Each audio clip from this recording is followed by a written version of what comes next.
హైడ్రా బాధితులకు బీఆర్ఎస్ అండగా నిలుస్తోంది. చెరువులు, కుంటల, బఫర్ జోన్లు, ఎఫ్టీఎల్ పరిధిలో అక్రమ నిర్మాణాలను కూల్చేస్తూ వస్తోంది. మొదట్లో సామాన్య ప్రజల జోలికి వెళ్లమని బడాబాబులే టార్గెట్ అన్నట్లు వ్యవహరించింది. ఆ తర్వాత సామాన్య ప్రజల ఇళ్లపైకి రావడంతో వారంతా రోడ్డెక్కారు. ముఖ్యంగా మూసీ సుందరీకరణలో భాగంగా అక్రమ ఇళ్ల కూల్చివేతలు కొనసాగుతున్నాయి. దీంతో మూసీ వాసులు పెద్ద ఎత్తున రోడ్లపైకి వచ్చి నిరసన తెలుపుతున్నారు. మరోవైపు బాధితులకు భరోసా ఇస్తున్నారు బీఆర్ఎస్ నేతలు.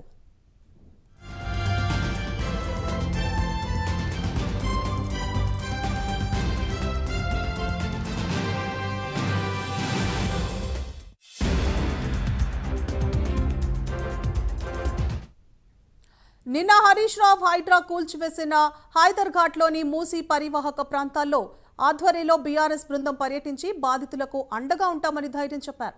ఇక రేవంత్ రెడ్డి సర్కార్ తీసుకుంటున్న చర్యలను తప్పుబట్టారు. ఈ నేపథ్యంలో రాజేంద్రనగర్, అంబర్పేట నియోజకవర్గాల పరిధిలో ఉన్న మూసీ నది పరివాహక ప్రాంతాల్లో నేడు రేపు కేటీఆర్ పర్యటించనున్నారు. బాధితులకు భరోసా ఇవ్వనున్నారు.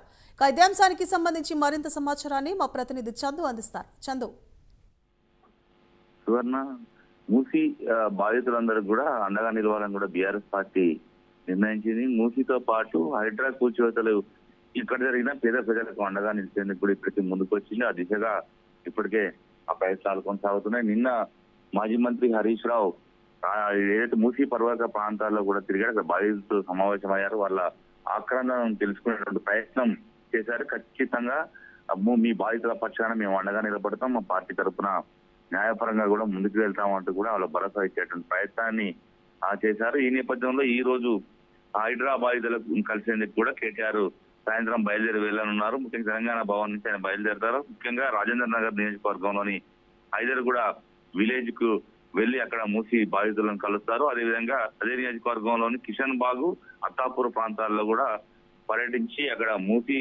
ప్రభావితంగా ఏమేమి ఎఫెక్ట్ అవుతున్నాయి వాళ్ళందరినీ కలిసి వాళ్ళకు భరోసా ఇచ్చి ఖచ్చితంగా మీకు అండగా నిలబడితే ఎవరు వచ్చినా కూల్చివేతలకు అడ్డంగా మేమే ఉంటాం అన్నటువంటి ఒక అంశాన్ని వాళ్ళకు భరోసాని కల్పించేందుకు ఈ రోజు బయలుదేరి వెళ్తారు. ఆయన నిన్న మొన్న జ్వరంతో బాధపడుతున్నారు కాబట్టి బయటికి రాలేదు. ఈ రోజు బయటికి వస్తున్నారు. ముఖ్యంగా చూస్తున్నట్టయితే మొదటి నుంచి హైడ్రా ఎప్పుడైతే ప్రభుత్వం ఏర్పాటు చేసిందో అప్పటి నుంచి కూడా బీఆర్ఎస్ పార్టీ తీవ్రంగా వ్యతిరేకిస్తోంది. ముఖ్యంగా పేద ప్రజలకు జోలికి వెళ్ళొద్దు, ఎక్కడైనా అక్రమ నిర్మాణాలు ఉంటే మాత్రం నోటీసులు ఇచ్చి వాళ్ళని పంపించాలి తప్పి బలవంతంగా ఎక్కడ కూడా వాళ్ళని ఖాళీ చేయించవద్దు, వాళ్ళ మీద ప్రతాపం చూపెట్టద్దు. ముఖ్యంగా సామాన్య పేద ప్రజానీకం మీద కూల్చివేతలు ఆపాలంటూ కూడా వాళ్ళు చెప్తున్న పరిస్థితి కనిపిస్తా ఉంది. ముఖ్యంగా ఇప్పటికే మూసీలో వందలాది వేలాది ఇళ్లు ఉన్నాయి. వాళ్ళందరినీ తరలించే ప్రయత్నం ప్రస్తుతం ప్రభుత్వం కూడా చేస్తా ఉంది. డబుల్ బెడ్రూమ్లు ఇస్తామని చెప్తుంది. వాళ్ళని తరలించే ప్రయత్నం చేస్తున్నప్పటికీ కూడా ప్రభుత్వంపై తీవ్ర వ్యతిరేకత అయితే వస్తున్నట్టుగా కూడా మనకు స్పష్టంగా కనిపిస్తోంది.